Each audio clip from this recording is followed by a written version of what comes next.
Now I've seen enough. Alexander Isak is the new Thierry Henry, and Victor Gyökeres is the new Lewandowski. What do you mean by that? Now I have a love-hate relationship when it comes to strikers in football. From the brilliance of the 2000s where every team under the sun had their own bagsman, to the modern era where you could hardly find a striker that can actually score. But strikers right now are confusing the life out of me. Now about 5 months ago I made a video talking about how we shouldn't rush the potential of strikers in football, but 5 months on it looks like some of them strikers are actually fulfilling their potential already, and it looks like a revival of the position of a striker is just over the horizon. And it all starts with an elder statesman in terms of strikers in football, Robert Lewandowski. This striker is like Shanks from One Piece because it doesn't matter what era he is playing in, he is going to score goals and show up in the big occasions. At 36 years old, Robert Lewandowski is the top goal scorer in not only the La Liga but also the Champions League too. He sits at the top of the scorers table with 16 goals. This is a guy that is clearly demonstrating that class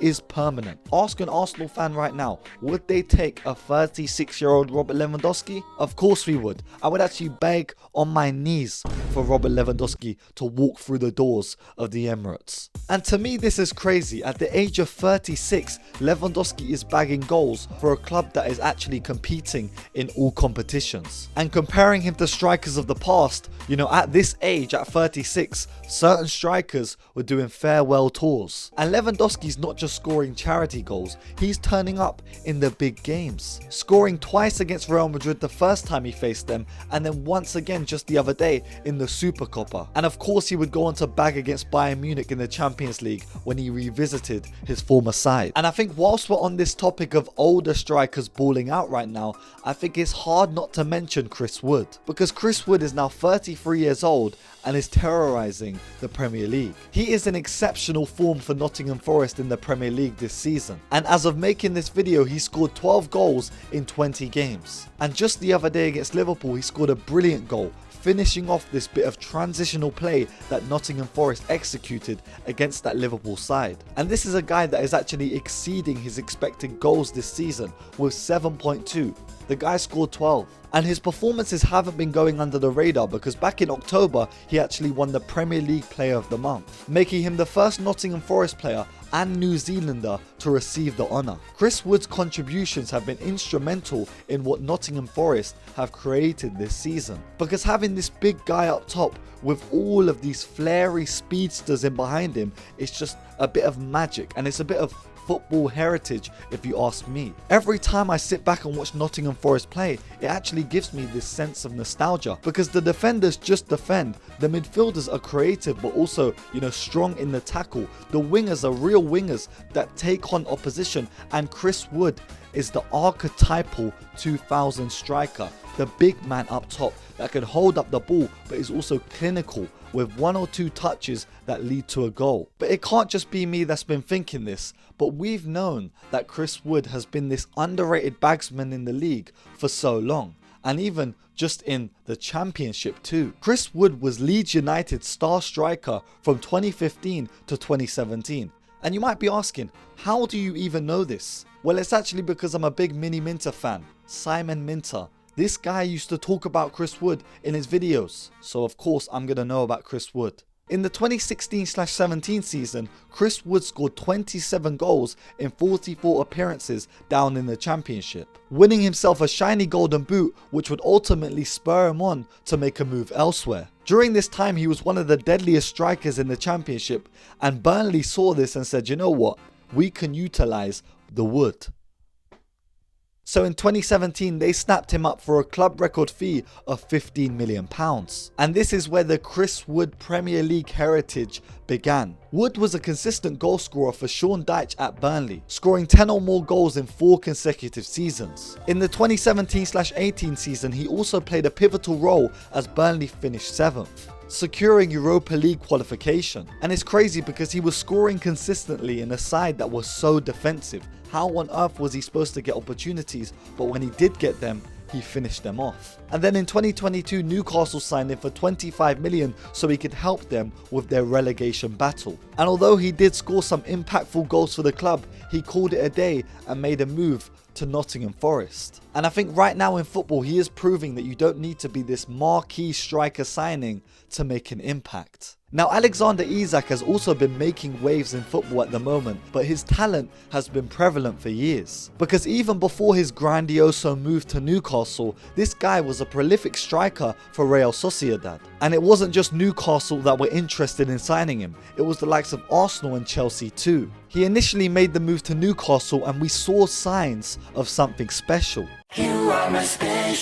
But unfortunately, he would be labelled as inconsistent due to a bunch of injuries that happened during his early career at Newcastle. But this season, when he's been blessed to be fit and available, Alexander Isak has been showing the world that on his day, he is arguably one of the most well-rounded strikers in football. Isak has 15 goals and 4 assists in 22 games this season. And it's not just these numbers that are doing the talking, it's his on-field impact. Because every time I watch this guy play, I'm just only focused on him. He is dictating the game in so many ways, dropping deep to receive the ball, but also being on the end and finding pockets on either side of the pitch. This guy will pick up the ball on the right hand side, pick it up on the left and drive at your defense. And over the past weeks, his best skills have been on show against some of, the harder teams to beat in this league. Newcastle recently played Aston Villa, Man United, Spurs and Arsenal, and Alexander Isak scored in each and every one of those games, whilst also having an amazing impact. Because he wasn't scoring in losses, he scored in all of them games, and Newcastle also won every single one of them games. And I think the performance I'm quickly going to talk about is the one against Arsenal in the semi-final of the Carabao Cup.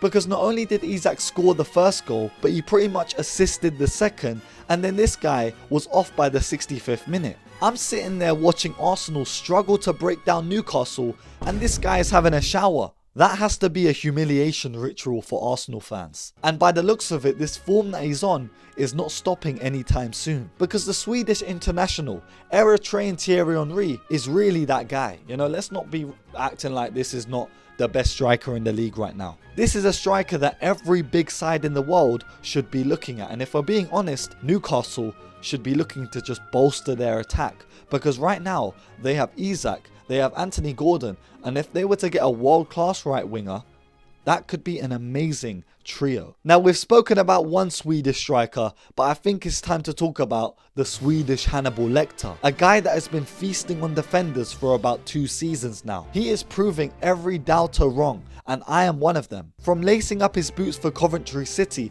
he made a drastic change in his career to play for Sporting in Portugal. And since then, he has massively stepped up in every aspect of his game. And since joining Sporting CP in 2023, some of his stats have actually been unreal. In the 23/24 season, he scored 43 goals in 50 appearances. Then this season, as of making this video, he's got 32 goals in 30 appearances. These are the type of numbers you get when you buy, a world-class striker on career mode and you're playing on professional difficulty.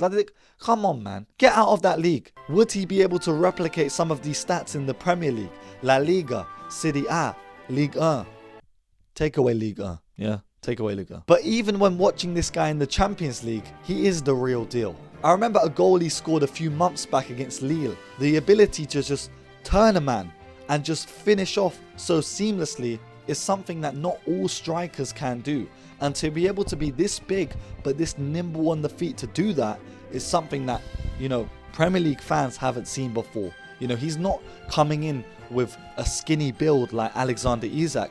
This is a guy that's built rivals Erling Haaland, but his game style is totally different. Averaging 1.93 progressive take-ons per 90 and over 10 progressive passes per 90 minutes too. I am dying to see this guy play for a big team in one of the top 5 leagues. This has to happen this summer, because I think then we will have a bunch of strikers that are really taking on the helm as being world class. And whilst we're on the topic of world class strikers, none other does it like Erling Haaland. Even though this guy has been on one of the worst runs of form in his entire career. He is still like the top goal scorer in the Premier League. And that's because he was so great at the start of this season. And now all of a sudden, he's been written off. Well, no. Here on the Jib Rules channel, we don't just write off players due to form. We actually appreciate everyone. This guy is a bagsman. In 21 games this season, he scored 16 goals and got 1 assist as well, equating to a goal every 1.3 matches. Haaland also set a record of scoring 75 goals in 77 games. A record that took Alan Shearer, the top goal scorer in the Premier League of all time, 93 games. And despite his inconsistencies throughout the start of this season, Haaland was still the top goal scorer in the entirety of 2024 in the Premier League, scoring 27 goals and highlighting his individual brilliance. But at the moment his side isn't playing the best, but it doesn't mean that we're just going to write off the impact of Erling Haaland. Now when looking at the Bundesliga, there seems to be a plethora of strikers that are, really doing their thing this season. From Sergio Guirassy, who is keeping up his form of last season but also replicating it in the Champions League, to Victor Boniface, who is taking more of a laid-back role in his Bayer Leverkusen side. And of course you still have Harry Kane, who is joint top goal scorer with 15 goals. And half of them, a billion of them, are penalties. So let's calm down. You also have Omar Mamouche, the Egyptian forward that is taking over the Bundesliga with 15 goals in the league. But, I've already made an entire video about him, and it looks like he's moving to Manchester City very soon. Jonathan Borghardt is another striker that seems to be making a rise to the top this season too, with 12 goals in the league so far. But in my opinion, it's Patrick Schick that is really doing the business this season. This is a guy who is ever present in that Bayer Leverkusen side, even when coming on from the bench. In just 13 appearances this season, he's got 11 goals, marking his impact in a side that he was never fully featured in. And I think what's making him such a standout striker in the league right now is his consistent ability to finish the ball in the back of the net, a skill that has been lost in modern football. If you have not a lot of touches in a game, as a striker, you need to take up your opportunities. And someone that is doing that is Patrick Schick, averaging 3.90 shots per 90 and putting him in the 99th percentile when it comes to non-penalty goals in football. This guy doesn't score from penalties, he just scores from open play. And I think another underlying stat from Patrick Schick's play is his touches in the attacking penalty area. He averages 7.80 touches per 90. That is amazing for a striker that is so clinical. He is showing up in the right places at the right time and touching the ball in the right area of the pitch, because you don't want your striker dropping in, to the center circle to touch the ball. Havertz, get off my screen. They are the same height. They should be able to play striker the same. They do not play striker the same. Now, whilst we're on the topic of strikers that would fill the hole in Arsenal's number 9 position, we have to talk about Victor Osimhen. Now, Osimhen recently started a new chapter for Galatasaray, and if we're being honest, football wants to see him shut that chapter and open up a new book in a different league. And that's because this striker is too good for this league. In just 13 appearances so far this season, he's got 10 goals and 3 assists in the league, with the top goal scorer having 13 goals in 18 games. Yeah, that's 5 more games than Osimhen has played. And I think it's time that we finally see him, reminiscing the form that he had in that Napoli side that won the Serie A. Because his next move after Galatasaray is make or break. Whichever side he goes on to impact is going to be having a world-class striker at their disposal. A guy that creates 3.08 shot creating actions per 90. Also averaging 7.38 touches in the attacking penalty area per 90 as well. And if he can just find a side to play for that plays on the transition or plays the ball in behind, that is going to get the best out of Victor Osimhen and show again that he is a world-class striker in football. Now, the striker position in football is experiencing a resurgence like never before in the modern era. And it's not like I called this or anything, but you just have to be patient with these things. When you see promising strikers coming, into the horizon and showing themselves, instead of you batting them down and saying they're not world-class just yet, just sit back and be patient because they're only going to get better. If you look at the likes of Matheus Cunha for Wolves this season, he's been amazing and had great individual displays. In 19 games this season, he scored 10 goals and provided 4 assists. But some of the goals that he scored, they're at the end of a progressive dribble. You've also got Jonathan David, who is pretty much Ligue 1's best striker right now. Moise Kean is also making a comeback for Fiorentina and again is finally scoring consistently with 11 goals and 2 assists this season. Dominic Solanke has also scored 7 goals and assisted 3 times for a Spurs side that is so inconsistent this season. And what about Liam Delap for Ipswich, who has scored 7 goals and provided 1 assist whilst playing for a team that just recently got promoted? He was not supposed to hit double figures this season, but he might just well do it. And talking about young promising strikers, you've still got John Duran at Aston Villa that, in honesty, right now there's rumours linking him with teams like PSG, and that would be an amazing move for him. Pretty much the current landscape of football is showcasing that strikers are slowly making a resurgence in the game. And at the end of the day, for me, the striker's role in football is more than just a role. It's the symbol of football's heartbeat, because for me, without a striker, you don't get consistent goals. There's something undeniably magnetic about a prolific goal scorer that makes me, feel so nostalgic but also excited when I see new talents being shown to me. So when I'm seeing Alexander Isak absolutely scrub up my team like a dirty dish in the sink, I'm hating it in the moment, but I'm looking back watching that game thinking, this is great for strikers. So let me know your thoughts on strikers in football right now. What other strikers are doing it for you and are showcasing the abilities to take this position to the next level? And of course, if you enjoyed this video, make sure you leave a like, comment and subscribe. If you want to support the channel even more, you can become a member, in the description or anything else. This has been Jib Rules, back with another video. Make sure you stay safe, stay blessed, and peace.